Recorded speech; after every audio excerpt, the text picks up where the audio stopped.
ஹல்லேலூயா. தேவனுக்கு மகிமை உண்டாவதாக.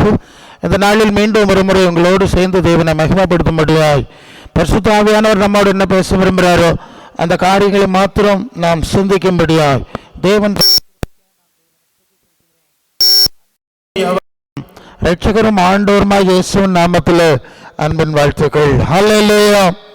லூக்கா சுவிசேஷம் 12ஆம் அதிகாரம் அதன் 50வது வசனத்தை நாம் வாசிக்கிறோம். ஹல்லேலூயா. லூக்கா 12:50 இயேசு சொல்லுகிறார், நான் முழுக வேண்டிய ஒரு ஸ்நானம் உண்டு, அது நிறைவாகும் அளவும் எவ்வளவோ நெருக்கப்படுகிறேன். ஹல்லேலூயா. தேவ சித்தத்தை, பரலோக தேவனுடைய சித்தத்தை நிறைவேற்றும்படி இயேசு உலகத்தில் வந்தார். அவர் அந்த தேவ சித்தத்தை நிறைவேற்றி முடிக்கக்கூடிய காரியத்தை குறித்து சொல்றார். நான் நிறைவேற்றி முடிக்க வேண்டிய காரியம் முடியும் அளவும் நான் எவ்வளவோ நெருக்கப்படுகிறேன். யூத வழக்கத்தில் பகல்ல பல வேலையெல்லாம் செஞ்சுட்டு வீட்டுக்குள்ளே பிரவேசிக்கும் போது அவர் ஸ்நானம் பண்ணிவிட்டு தான் அங்கே பிரவேசிப்பார்கள். அப்படி என்றால் என்ன அர்த்தம்னா, அந்த பகல் வேலையிலே அவர்கள் எல்லாம் கடமையை செஞ்சு முடிச்சுட்டாங்கன்னு அர்த்தம். அதுக்கு பிறகு வெளி வேலைகளுக்கு போக மாட்டாங்க. அந்த மரபு, அந்த விளக்கத்தை தான் ஆண்டவர் சொல்றார், நானும் நிறைவேற்றி முடிக்க வேண்டிய காரியங்கள் இருக்கிறது, அது நிறைவேறும் அளவும் எவ்வளவோ நெருக்கப்படுகிறேன். ஹல்லேலூயா. பலவேளை நாம நினைக்கிறோம் நம்ம எல்லாம் நெருக்கப்படுறோம். எல்லாருக்கும் நெருக்கம் இருக்குல்ல? நெருக்கம் இல்லாத யாராவது இருக்கிறீங்களா? இல்லை. எல்லார்கிட்ட கேட்டாலும் ஏதாவது ஒரு நெருக்கத்தை நாம் சொல்லுகிறோம். நாம நினைக்கிறோம் நம்ம மட்டும்தான் நெருக்கத்தில் இருக்கிறோம் அப்படின்னு நினைக்கிறோம். இல்லை, முதலாவது நம்முடைய ஆண்டவரும் இந்த நெருக்கத்தின் பாதையில் தான் கடந்து போனார் என்பதை நீங்கள் மறந்து போகக்கூடாது. ஹல்லேலூயா. அப்ப ஆண்டவரே நெருக்கத்தின் பாதையில் நம்முடைய, அதாவது அவர் மாதிரியை வச்சாராம். நீங்க யோவான் 13:15 நான் செய்த பொருளை செய்யும்படி உங்களுக்கு மாதிரியை வச்சு போனேன், என் மாதிரியின்படி செய்தால் நீங்க பாக்கியவான்கள்னு சொல்லுவார். நீங்கள் 1 பேதுரு 2:21 அவர் பாடுபட்டு அந்த அடிச்சு ஓட்டிலே நடந்து வரும்படி அவர் நமக்கு மாதிரியை வைத்து போனார் என்று சொல்லி நம்ம வாசிக்கிறோம். ஹல்லேலூயா. இயேசுவினுடைய பிரதான அப்போஸ்தலராகிய பேதுரு அதை சொல்றார். அவரே பாடுபட்டு நெருக்கப்பட்டு ஒரு மாதிரியை வச்சா நாம அந்த பாதையில் தானே போட முடியும். என்ன சொல்றீங்க? இல்லையா? நாம ஒன்றும் அதுக்கு விதி விலக்கு கிடையாது. இதை முதலாவது தேவ பிள்ளைகள் உணர்ந்து கொள்ள வேண்டும். இயேசு இந்த பாதையில் போனார், நாம் அந்த பாதையில் போனோம். 2 Corinthians 4:8 எப்பக்கத்திலும் நாங்கள் நெருக்கப்பட்டோம், நாங்கள் ஒடுங்கி போறதில்லைன்னு சொல்றாரு. ஹல்லேலூயா. அப்ப எவ்வளவு நெருக்கப்பட்டிருக்காங்க. பவுலுடைய நெருக்கத்தை நீங்க வாசிங்கன்னா, மரணம் வரும் என்று காத்திருந்தோம் இல்லையா, பலத்துக்கு மிஞ்சின போராட்டம் உண்டாயிட்டுன்னு சொல்வார். இப்படி அவர்களும் அப்போஸ்தலர்களும் நெருக்கத்தின் வழியாய் தான் கடந்து போனார்கள் என்பதை நாம் மறந்து விடக்கூடாது. ஹல்லேலூயா. அப்ப இந்த நெருக்கத்துக்கு என்ன காரணம்னு கேட்டீங்கன்னா, ஆண்டவர் ஞானஸ்நானம் பெற்று கரையேறி ஆவியானவராலே வனாந்தரத்துக்கு நடத்தப்படும் போது பிசாசு அங்க சொல்ற, இந்த உலகம் முழுசும் எனக்கு ஒப்புவிக்கப்பட்டிருக்கிறது. ஹல்லேலூயா. எனக்கு இஷ்டமான உணவு கொடுப்பேன். முதலே சொல்லிட்டேன், நீர் ஏன் சித்தம் செஞ்சா உங்களுக்கு கஷ்டம் கிடையாது, துன்பம் கிடையாது. ஏன்னா அந்த உலகம் முழுவதும் எனக்கு ஆளுகள் இருக்கு. நீர் பரலோக பிதாவுடைய சித்தம் செஞ்சா உமக்கு நிச்சயமா பிரச்சனை தான். அதான் அதுக்கு அர்த்தம். அதாவது ஒன்றை நீங்க புரிஞ்சுடுங்க, இந்த உலகத்தை தேவன் படைத்து அப்புறம் ஆதாம் சாத்தான்கிட்ட போனாலும் சாபம் வந்துட்டு இல்லையா? அது 3:18 படிக்கிறோம். பூமி உன்னிமித்தான் சபிக்கப்பட்டிருக்கும். அதன் பிறகு காயின் பிசாசனுடைய பிடியில் சிக்கி கொலைகாரனா மாறுறான். 6:5 வந்தா எல்லா மனுஷரும் துன்மார்க்கரா மாறுறாங்க. சாத்தானுடைய திட்டம் தான் உலகத்தில் நிறைவேறிச்சு. அது ஆதாம் ஏவாள், காயின், நோவா காலத்தில் உள்ளவங்க. அப்புறம் நீங்கள் இஸ்ரவேலர்ல பார்த்தீங்கன்னா அவங்க விக்கிரக ஆராதனை செஞ்சு தேவனுக்கு விரோதமான காரியம் செஞ்சுட்டாங்க. நீங்கள் எசேக்கியேல் 8:5 வந்தோம், தேவாலயத்தில், எருசலேம் தேவாலயத்தில் விக்கிரகத்தை வச்சுட்டாங்க. அதனால அவர்களை வனாந்தரத்தில் அவர்களை அழித்து பிறகு எருசலேமை உடைச்சி நான் புதிய வானம் புதிய பூமி உண்டாக்க போறேன், முந்திர நினைக்க மாட்டேன்னு சொல்லி ஏசாயா 65:17 சொல்வார். அந்த அளவு பிசாசனுடைய ஆளுகை ஆட்சி கொட்டி கட்டி பறந்து, அப்ப இயேசுவிட்டே பேசுறான், உலகம் என்கிட்ட தான் இருக்கு. 1 யோவான் 5:19 உலகம் முழுவதும் பொல்லாங்கனுக்குள் கிடக்கிறது என்று அறிந்திருக்கிறோம் அப்படின்னு சொல்லியிருக்கு. ஒரு சின்ன அடிப்படை புரியுது இல்லையா? அப்போ பிசாசின் ஆளுகை நிறைந்த உலகத்துல பரலோக தேவனுடைய சித்தம் செய்யறதுன்னா எப்படி இருக்கும் யோசித்து பாருங்க. இந்தியாவில் வாழ்ந்து நான் பாகிஸ்தானுடைய சட்டப்படி தான் வாழ்வேன்னு சொன்னால் தேச துரோகம் இல்லையா? உண்மையில் நம்மளும் தேச துரோகி ஆகிறோம். சாத்தான உலகத்தில் வாழ்ந்துட்டு பரலோக தேவனுடைய சித்தம் தான் செய்வோம்னா நம்மளையும் தேச துரோகி என்கிற லெவலில் தான் பார்க்க வேண்டியிருக்கு இல்லையா? ஏஸ் அதான் பேஸ்மெண்ட்டுங்க. நாம் பரலோக தேவ சித்தம் தான் செய்வோம், பூலோக தேவ சித்தம் செய்ய மாட்டோம். இது 2 Corinthians 4:4 பிரபஞ்சத்தின் தேவன் இல்லையா? பிசாசை பற்றி வாசிக்கிறோம். அவனுடைய சித்தம் செய்ய மாட்டோம், நாங்கள் தேவ சித்தம் தான் செய்வோம்னு சொல்கிறதுனால தான் இந்த நெருக்கங்களும் இந்த பிரச்சனைகளும் வர்றது என்கிறது பேஸ்மெண்ட், அடிப்படை. புரிஞ்சுட்டிங்கல்ல? அப்போ இயேசுவும் அப்போஸ்தலர்களும் அப்படி தான் போனாங்க. நீங்கள் அது யோவான் 16:33 இயேசு சொல்கிறார், உலகத்தில் உங்களுக்கு உபத்திரம் உண்டு, ஆனாலும் திடன் கொள்ளுங்கள், நான் உலகத்தை ஜெயித்தேன்னு போட்டிருக்கு. அதை சரியாக மொழிபெயர்த்தா நான் உலகத்துக்கு சரணடையவில்லை. என்னது? ஏன்னா உடனே பிடிச்சி சிலுவையில் அரைஞ்சிடுறாங்கல்ல. அப்போ எவ்வளவோ பாடு கஷ்டம் துன்பம் வந்த போதிலும் நான் உலகத்துக்கு என்ன செய்யலை? சரணடையலை. உலகத்துக்கு நான் சரணடையாமல் நான் வெற்றி முடிச்சிட்டேன், ஓடி முடிச்சிட்டேன். அதை நீங்கள் வெளிப்படுத்தின விசேஷத்தில் அந்த 7 சபைக்கு சொன்ன செய்தியில் வாசிச்சிங்கன்னா, ஜெயங்கொள்ளுகிறவன் எவனோன்னு ஒரு வார்த்தை இருக்கும்ல. ஜெயங்கொள்ளுகிறவன்னா உலகத்துக்கு சரணடையாதவன் அர்த்தம் இல்லையா? வெற்றி பெற்றவன் தானே. ஜெயங்கொள்ளுகிறவனே அப்படி வைப்பேன், தூணாக்குவேன், வெண் வஸ்திரம் கொடுப்பேன், எல்லாம் நிறைய விஷயம் இருக்கு. அதை ஜெயங்கொள்ளுதல் என்று சொன்னால் உலகத்துக்கு சரணடையாதவர்கள் என்று பொருள். நீங்கள் வெளிப்படுத்தின விசேஷத்தில் வரும்போது 12ஆம் அதிகாரத்தில் அது 9 அந்த வசனம் சொல்லுது, மரணம் நேரிடுகிறதா இருந்தாலும் 11 மரணம் 12-11 வெளிப்படுத்து 13-12 ஓகே. மரணம் நேரிடுகிறதா இருந்தாலும் ஆட்டுக்குட்டியானவருடைய இரத்தத்தினாலும் சாட்சியின் வசனத்தினாலும் அவனை ஜெயித்தார்கள்னா சாவு வந்தாலும் சரணடையலன்னு அர்த்தம். சரிதானே? வெளிப்படுத்தல் 2:10 என்ன சொல்லுது? உபத்திரம் 10 நாள் உபத்திரப்படுவீர்கள், மரண பரியந்தம் உண்மையாயிரு, ஜீவ கிரீடத்தை உனக்கு தருவேன். சாவு வர்றதா இருந்தாலும் உண்மை, அதான் அதுக்கு சரியான அர்த்தம். அப்போ என்ன புரிகிறோம்?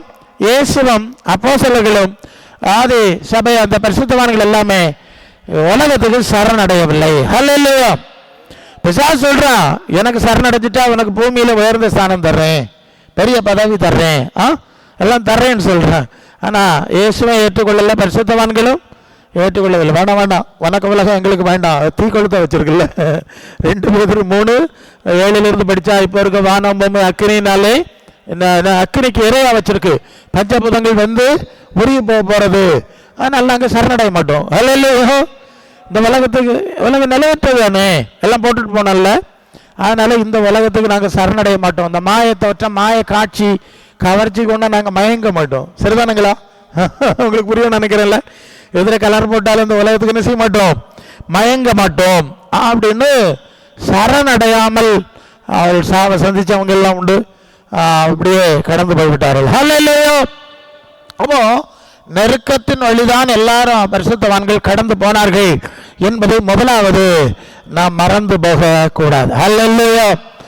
அது நீங்கள் மத்தேயு சுவிசேஷத்தில் 7ஆம் அதிகாரத்தில் நீங்கள் வரும்போது அது 13 இடுக்கமான வாசல் வழியாய் உட்பிரவேசிக்க வகை தேடுங்கள். கேட்டுக்கு போகிற வாசல் வெளியும் வழி விசாலமாக இருக்கிறது, ஜீவனுக்கு போகிற வாசல் வழி இடுக்கமாக இருக்கிறது. சரிதானே? அப்போ பரலோக ராஜ்யத்துக்கு போகிற வாசல் எப்படி இருக்குது? நெருக்கமாக தான் இருக்குது. அது ஏன் நெருக்கமாக இருக்குன்னா, முதலாவது தாவீது சொல்கிறான், முற்புறத்திலும் பிற்புறத்திலும் என்னை நெருக்கி உடைய கரத்தை என்மேல் வைக்கிறீர். இந்த அறிவு எனக்கு ஆச்சரியமாக இருக்குது.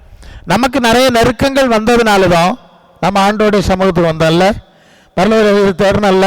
நான் உத்தரவுப்பட்டது நல்லது, அதனால நம்முடைய பிரமாணங்களை கற்றுக்கொள்கிறேன். உபத்திரவு பண்ணுறதுக்கு முன்பு வழி தப்பி சொல்லியிருக்குல்ல. அப்போ நெருக்கம் உபத்திரவம் நன்மையாக இருந்தது என்பதை முதலாவது புரிஞ்சிருக்கும்.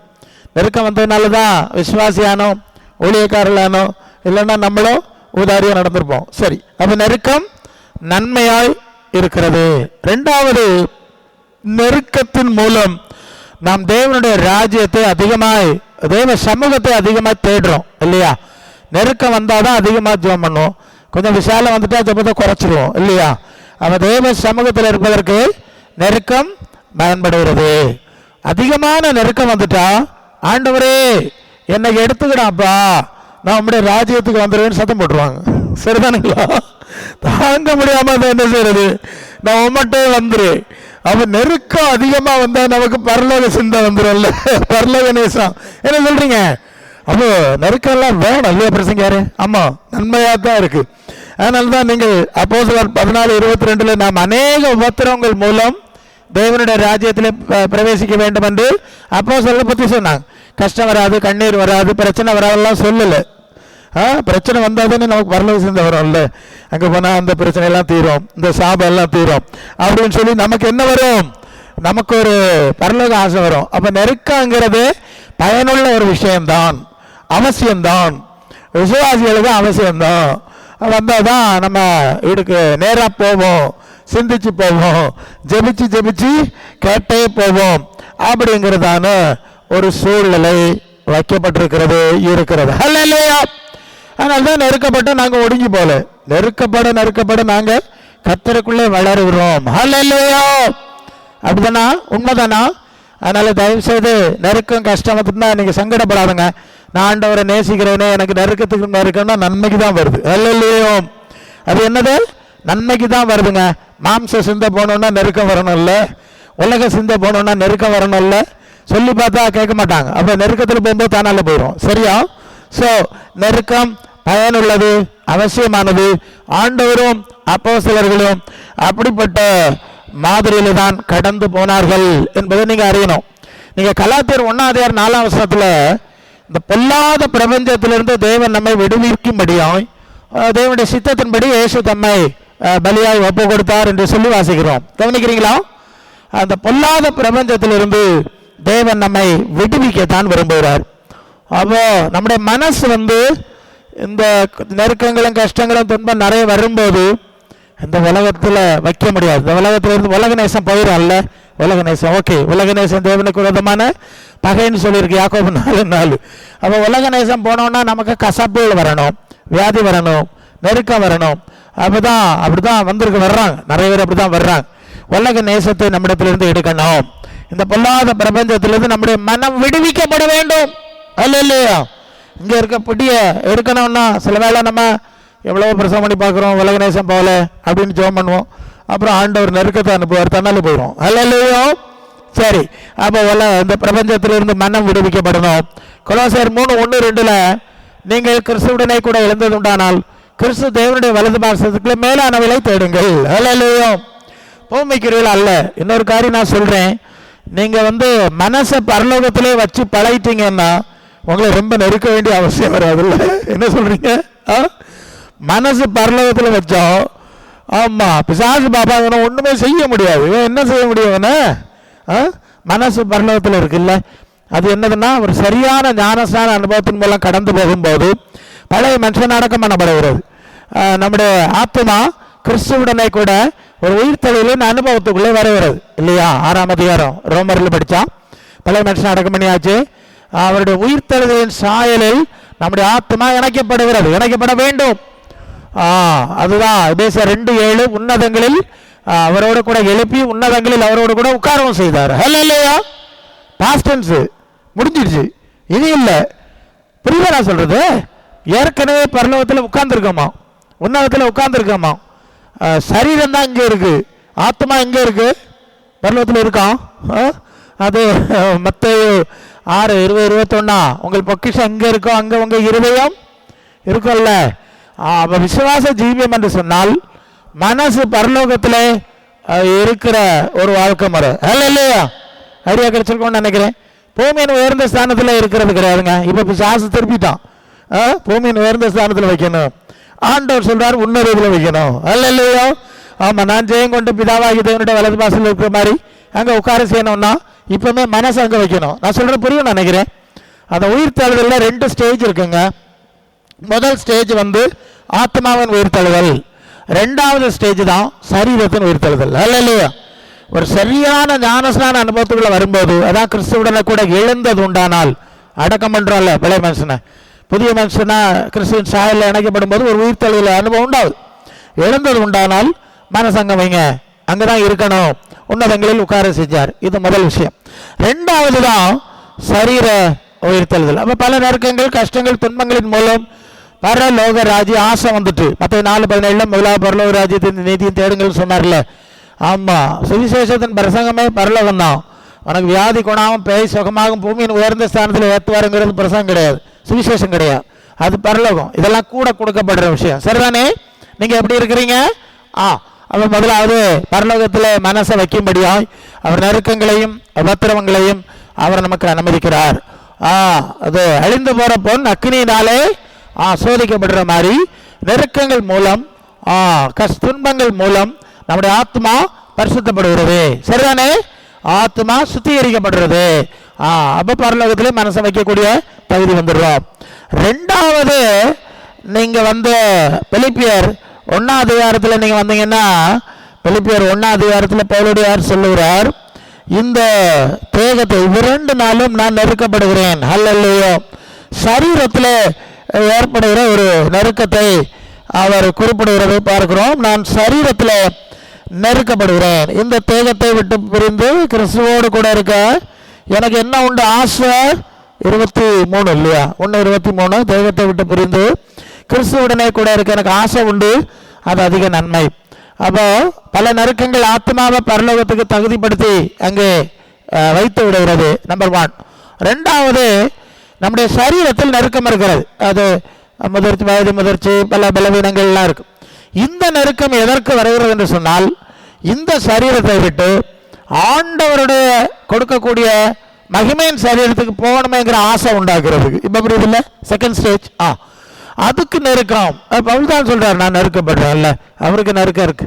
நீங்கள் 2 கொரிந்தியர் 4:16 ஆனபடினாலே சோர்ந்து போறதில்ல, எங்கள் புறம்பான மனுஷன் அழிந்து உள்ளான மனுஷன் நாளுக்கு நாள் புதிதாக்கப்படுது. சரிதானே? புறம்பான மனுஷன் அழிஞ்சிட்டே வர்றான், அதில் பலவீனங்க இருக்கு. ஆனால் உள்ளான மனுஷன்ல ப்ராப்ளம் கிடையாது. ஆத்மா இருக்குன்னு பரலோகத்தில் வச்சாச்சு இல்லை, அங்கே கனெக்ஷனில் இருக்குங்க, அது இருக்க முடியாது. அது வர வர பலத்தின் மேல் பலனடைந்து சீயோனிலே தேவ சமூகத்திலே காணப்படுவார்கள். அப்படி பலப்படுதுன்னு சொல்றார். எபேசியர் 3:16 அவருடைய ஆவியினாலே உள்ளான மனுஷன் வல்லமையால் பலப்படணும், புறம்பான மனுஷன்ல பலப்பட முடியாது. அது 1 பேதுரு 1:24 மாம்சமெல்லாம் புல்லை போல மகிமையின் புல்லின், அது மகிமையெல்லாம் புல்லின் போல இருக்கிறது, புல் உலர்ந்தது பூ உதிர்ந்தது. சரிதானே? இப்போ பவுலுக்கும் பேதருக்கும் புறம்பான மனுஷன் அழிஞ்சிட்டு தான் வர்றான். அதில் அழிவு பலவீனம் இருக்கு, ஆனால் உள்ளான மனுஷன் பலப்படுது. புரிஞ்சுட்டீங்க? சரி, இந்த சரீரத்தில் நாம் நெருக்கப்படும் போது இயேசு இடத்துல போகணுமே, இயேசுவின் சரீரத்தை போல மாறணுமேங்கிற ஆசை நமக்கு உண்டாக வேண்டும். சில வேளை விசுவாசிகளாக இருப்போம், சரீரத்தில் பல நெருக்கங்கள் இருக்கிறது என்று சொன்னால் நமக்கு இந்த சரீரத்தில் ஒரு, அதாவது 1 யோவான் 3:2 அவர் இருக்கிற வண்ணமாய் அவரை தரிசிப்பதனாலே அவருக்கு ஒப்பா இருப்போம் என்று அறிந்திருக்கிறோம் இல்லையா? அப்போ அப்படி ஒரு சரீரம் கொடுப்பேன்னு அவர் வாக்கு பண்ணியிருக்காருங்க. இந்த சரீரத்தை மேம்படுத்தி சாவாம வைப்பேன் ஆண்டவர் சொல்லல. ஒரு புதிய சரீரத்தை கொடுப்பேன், அதான் வாக்குறுதி. அப்ப அந்த புதிய சரீரத்தை அடையும்படி நமக்கு ஒரு ஏக்கம் வருது. சரிதானே? எப்போ? சோக்கையெடு தீராம போகும்போது, கஷ்டம் துன்பம் வரும்போது இயேசு விட்டு போகலாமே, அந்த சரீரம் கிடைச்சா கொள்ளாமே. நீங்க ரோமர் 8:22 சர்வ சிருஷ்டியும் ஏகமாய் தவித்து பிரசவவேதனைப்படுகிறது, ஆவியின் முதற் பலன்களை பெற்ற நாமும் கூட நம்முடைய சரீர மீட்பாகிய புத்திர சுவீகாரம் வருவதற்கு காத்திருந்து நமக்குள்ளே தவிக்கிறோம். சரிங்களா? கொரிந்து சபையா இல்லை ரோம சபையார் தவிச்சிருக்காங்க, அப்போ சிலர் தவிச்சிருக்காங்க. நம்ம நினைக்கிறோம் ஏதோ ஆண்டவர் நேசிச்சுட்டா தவிப்பெல்லாம் போயிடும், சங்கடம் எல்லாம் போயிடும் அப்படின்னு நினைக்கிறோம்.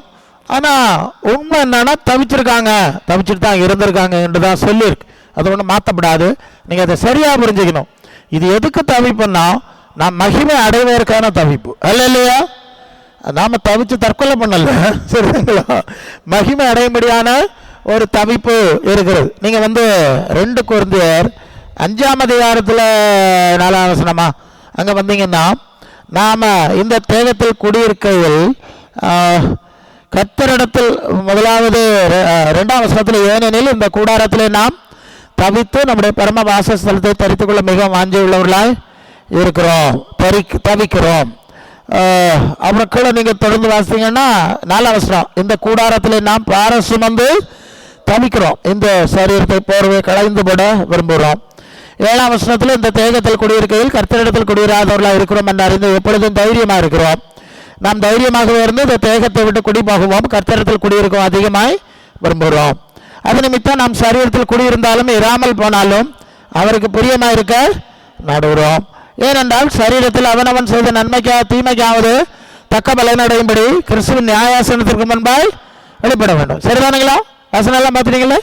அப்போ ஏன் சரீரத்தில் தவிப்பு வருகிறது சொன்னால், நாம் இந்த சரீரத்தை விட்டு வெளியேறி போக வேண்டும் என்ற ஆசை வர்றதுக்கு. உண்மைதான் சொல்கிறேன், அதான் உண்மை.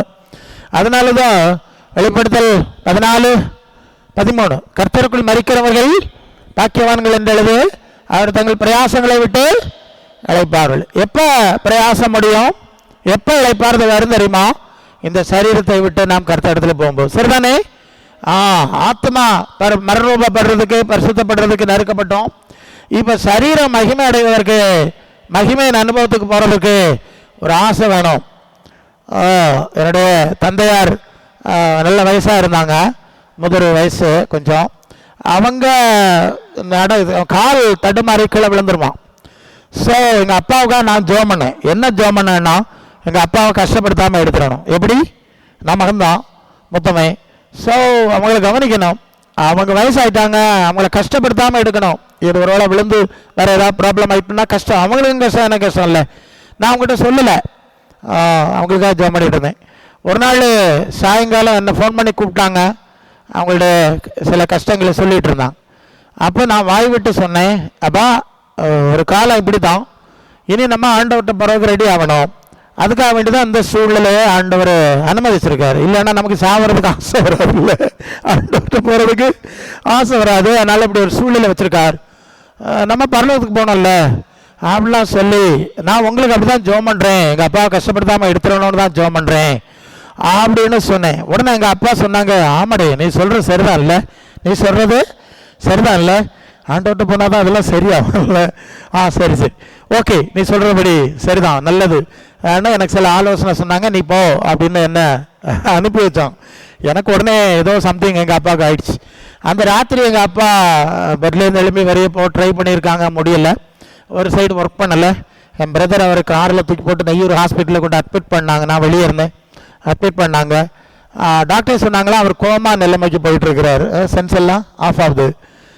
மறுநாள் ஃபுல்லாக கோமாவில் இருந்தாங்க. அதுக்கு அடுத்த நாள் காலையில் இறந்துட்டாங்க. அல்ல இல்லையோ, நான் தான் கடைசியாக சொன்னேன், அவர்கிட்ட போகிறவன் போகிறது தான் சரி, உங்களுக்காக ஜோம் பண்ணுறேன்.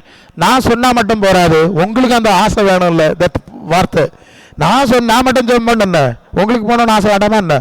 அவர் சொன்ன, ஆமாடே நீ சொல்கிற சரிதான், இட்ஸ் குட், சரி. உடனே அது நடந்துடுச்சு. அப்போ நமக்கு ஆண்டவர்கிட்ட போனோன்னா ஆசை வரணுமா, விருப்பம் வரணுமா? அதுக்காக சரீரத்தில் என்ன பண்ணுறாரு, நெருக்கத்தை அனுமதிக்கிறார் என்பதை நாம் அறிந்து கொள்ள வேண்டும். அப்போ நமக்கு இருக்கிற நாட்கள் இந்த சரீரத்தில் குடியிருந்தாலும் இராமல் போனாலும் அவருக்கு பிரியமாக இருக்கிற நாடுறது மட்டும்தான் நமக்கு இருக்கணும், வேறு காரியங்கள் இருக்கக்கூடாது. நான் விசுவாசிகளுக்கு பேசிகிட்டு இருக்கிறேன், ஊழியக்காரர்களுக்கு பேசிகிட்டு இருக்கிறேன். இந்த அவிசுவாசிகள் சொன்னால் கல்லெட்டு தெரிஞ்சிருமா? அல்ல சொல்லக்கூடாதுல்ல. நம்ம தான் சொல்ல, விசுவாசி கூட பார்த்தா பேச வேண்டிய அடிச்சு போடுவானு. சரியா? நான் என்னமோ நினச்சிட்டு தலைக்கு பெயிண்ட் அடிச்சுட்டு நடக்கிறேன், இந்த பிரசங்க இப்படி சொல்லிட்டான்னு கோவம் வந்துடும். இவ்வளோ பிரசங்க மாதிரிலாம் தலைக்கு பெயிண்ட் அடிச்சுட்டு வரான்ல, அப்போ தான் அவனை காப்பி அடிக்கிறான். ஓகே, அதனால் அவன்கிட்ட பார்த்தா பேச வேண்டியிருக்கு. சரி, நீங்கள் அப்படி இல்லை, நல்ல பிள்ளைகள், தேவனுடைய பிள்ளைகள். அல்ல இல்லையா அன்புக்குரியவர்களே? அப்போ நெருக்கங்கள் நமக்கு எவ்வளவு விசுவாசிகளுக்கு நன்மையாய் முடிகிறது என்கிறதை நாம் இந்த பகுதியிலே புரிந்து கொள்கிறோம். வெளிப்படுத்தின விசேஷம் 21:1 புதிய வானம் புதிய பூமி உண்டாயிற்று, பழசு இருந்த இடம் காணலை இல்லையா? 3ஆம் வசனத்தில் புதிய எருசலேம் வந்தது, மகிமை. 4ஆம் வசனத்தில் தேவனும் தேவ பிள்ளைகளும் மீண்டும் அந்த ஏதேன மாதிரி ஐக்கியத்தில் இருக்கிறாங்க. இப்போ அந்த 3ஆம் வசனம் 4ஆம் வசனத்தில் வந்தீங்கன்னா, அவருடைய கண்ணீர் யாவின் தேவன் துடைப்பார், இனி மரணம் இல்லை, இனி துக்கம் இல்லை, இனி அலறி அழ வேண்டிய அவசியம் இல்லை. ஆமாம், நான் எல்லாத்தையும் புதுசாக்குறேன். அப்போ நம்முடைய தவிப்பு, நெருக்கம், கஷ்டம் எல்லாம் எங்கே முடியும்? பரலோகத்துக்கு போனால் தான் முடியும், இல்லைன்னா கர்த்தருக்குள் மரிக்கணும். சரிதானுங்களா? நீங்கள் துக்க நாட்கள் முடிந்து போகலாம், வாக்குத்தத்தம் இருக்குங்க வாக்குத்தத்தம். அது பரலோகத்தில் போனால் தான் முழுசாக முடியும், முழுசாக அங்கே முடியாது. அதான் சொல்றது, கண்ணீர் யாவும் இருப்பார், இங்கே எல்லாம் துடைக்க முடியாது. சாபத்தில் இருக்குது, நிறைய இஷ்யூஸ் இருக்குது, பார்த்துட்டோம்ல. சரி, புரிஞ்சுட்டீங்க. அதனால் தயவுசெய்து இங்குள்ள பிரச்சனை எல்லாம் தீரும், நம்ம சுகமாக இருக்கலாம்னு ஆசைப்படாதுங்க. ஆமாம், இல்லை நான் உம்மிடத்தில் வர விரும்புகிறேன், என் உள்ள ஆத்மாவை பரலோகத்தில் வைக்கிறேன், மேலானவளை சிந்திக்கிறேன்னு வந்துட்டீங்கன்னா கொஞ்சம் நெருக்கம் குறைய வாய்ப்பு இருக்கு. இந்த நெருக்கத்தை நீங்க ஊழியம் செய்யணும். எப்படிங்க? ஆமா, இந்த நெருக்கத்தை நீங்க ஆண்டவருக்கா பாரசம் வந்தீங்கன்னா நெருக்கம் கொஞ்சம் குறையும் இல்ல? அப்படிதான் நாங்க புரிஞ்சுக்கிறோம். ஆமா, சோக்கடி தீரட்டு நான் வருவேன் அதெல்லாம் சொல்லாருங்க. இருக்கிற பலத்தோட போ இல்லையா, என் கிருபை உனக்கு. அப்படியே போயிட்டீங்கன்னா நெருக்கம் பெருசா தெரியாது. இது எல்லாம் முழுசா முடியட்டு, எனக்கு 18 வயசு வரட்டு, அதுக்கு பிறகு உள்ளத்துக்கு வரேன்னா சாவு வர நடக்காது. சொல்ல முடியுது இல்லையா? அதெல்லாம் போதுங்க. அப்போ ஆண்டவருடைய ராஜ்யத்தில் போகும்போது கண்ணீர் முடியும். வெளிப்படுத்தல் 22:3 இனி ஒரு சாபம் வராது, ஆட்டுக்குட்டியானவர் இருக்கிற சிங்காசனம் அங்கே இருக்கும். அப்போ ஆட்டுக்குட்டியானவர் இருக்கிற இடத்துக்கு போனாதான் எல்லா நெருக்கம் முடியும், எல்லா கஷ்டம் முடியும், எல்லா சாபம் முடியும். அவர் இருக்கிற வண்ணமாய் மகிமையான சரீரத்துக்குள்ளே நான் போகும்போது தான் எல்லாமே முழுமையடைங்கிறத விசுவாசிகளே, ஊழியக்காரர்களே மனசுல வைத்து நெருக்கங்களை நன்மையாக எண்ணிக்கொள்ளுங்கள். கர்த்தருக்கு துதி செலுத்துங்கள். மனசை பரலோகத்தில் வையுங்கள். இந்த அழிவுக்குரிய சாப பலத்திலிருந்து, சாப சரீரத்திலிருந்து கர்த்தரிடத்தில் போக வாஞ்சியா இருந்தா மட்டும்தான் இயேசுநாதர் அது வரும்போது போக முடியும். என்ன சொல்றீங்க? நமக்கு போறதுக்கே விருப்பம் இல்லைன்னா எப்படிங்க கூட்டு போறது? ஒரு புறா நல்லா பறக்கிறது, அது 1 மீட்டர் வயர்ல கட்டி போட்டிருக்குன்னு வைங்க. பூனை பிடிக்க வந்தா இது பறக்க ட்ரை பண்ணா அந்த வயருக்குள்ள இழுத்து அடிச்சிடும். 1 மீட்டர் கயிறுல கட்டியிலே போட்டிருக்கு. அந்த பூமியில எல்லாம் கட்டெல்லாம் அரணுமா, அதுக்குதான் இந்த மாதிரிலாம் நெருக்கெல்லாம் ஆண்டவர் அனுமதிக்கிறார். சரிதானே? ஆக பரலோகத்திலே மனசை வைப்போம், பரிசுத்த ஆவியினாலே நிறைந்திருப்போம், வருகைக்கு ஆயத்தப்படுவோம். கர்த்தர் நம்மை ஆசை வைக்கட்டும். தலை தாழ்த்துறீங்களா? சீஸ் பெற்ற ஹல்லேலூயா.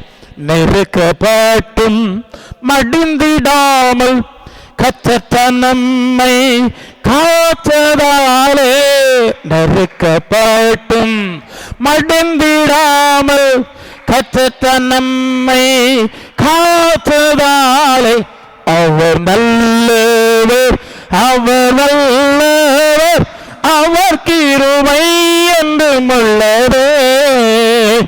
அவர் நல்லவர், அவர் நல்லவர், அவர் கிருபை என்றும் உள்ளதே.